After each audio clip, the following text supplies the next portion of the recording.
jërë ngeen jëf mbokk internetu info actubuzz kon ñoo ko déggandoo kàddu yi kii di Pape Matar Diallo mu nekkit kàddu yoo xamante ni kàddu yi mer la comme ni nga xamante ni la ko waxee ni bu amoon dogal ci Walfadjri day fexe ba bloqué fa képp koo xamante ni dangaa fare ci nguur gi comme ñoom ni nga xamante ni lan koy defee képp koo xamante ni àndul ak ñoom muy xam le ni daal nit loo nekk danga ko war a ñeme dëggu ci comme ni nga xamante ni RTS seeni débat seeni plateau amul benn opposition boo xamante ni di nga fa jaar kon ñoom Walfadjri comme askan bi lan àndal moom Pape Matar Diallo muy xam leen bu fa amoon benn responsabilité dina fexe ba kenn koo xamante ne da nga ànd ak nguur gi doo fa jaar moom Pape Matar Diallo muy xam ne ay jafe-jafe yu bëri yoo xamante ni ñiy liggéey Walfadjri ñoo ngi koy dund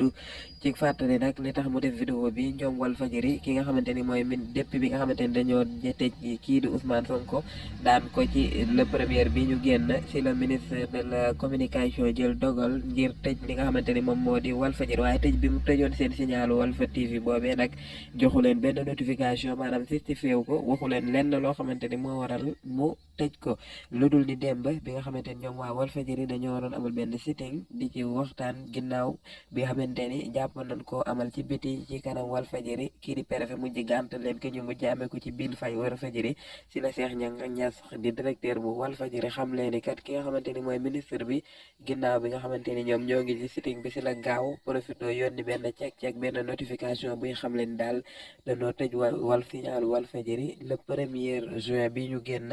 jàpp le 1er juillet maanaam weer boo xamante ni seen signal boobee daf koy tëj te mu nekkit mbir moom it ñoom ñu ngi koy ñaawlu ndax tëj signal le 1er ba le 9 joxoo leen benn notification ba ñoom ñu war a jàkkaarloog askan wi ngay gaawtu di leen yónnee li nga xamante ni mooy kayit bi firndeel ni da nga koo tëj ñuy jàpp loolee lu ñaaw la ci noonu nag ñoom Walfadjri si lan lancé benn cagnotte ci Wave fond boo xamante ni pour jàppale leen la ngir seen liggéeykat yi nga xamante ni nar na noo am ay jafe-jafe ndax bu toogee weer boo xamante ni liggéeyul nga ak tabaski bi di jub si ñu dal di lancé benn cagnotte sénégalais yi di leen jàppale bu baax a baax ci guddi bi même pas bi nga xamante ni lancé nañ ko ci ngoon bi ci guddi bi ñu gis ni àgg nañ 30 millions boo xamante ni am nañ ko foofee ci Wave si lan gis kii di Moustapha Diop muy xam ne ne kat jot na ay message ni kat état bu Sénégal ñu ngi def lun man ngir waa Wave bolake li nga xamante ni mooy foofee ñu doon jaarale ndimbal loolee ñu doon def ci Walfadjri waaye nag à la fin moom loolee moo mujj am maanaam xamul nag état bee ko ba rek wala déet waaye daal fi nga xamante ni fa lañ doon jaarale muy fondation Wave bi nekk ci fondation Walfadjri bi nekk ci Wave dal di nañ koy boole ko ba instant yi kenn mënatu faa jaarale li nga xamante ni moom moo di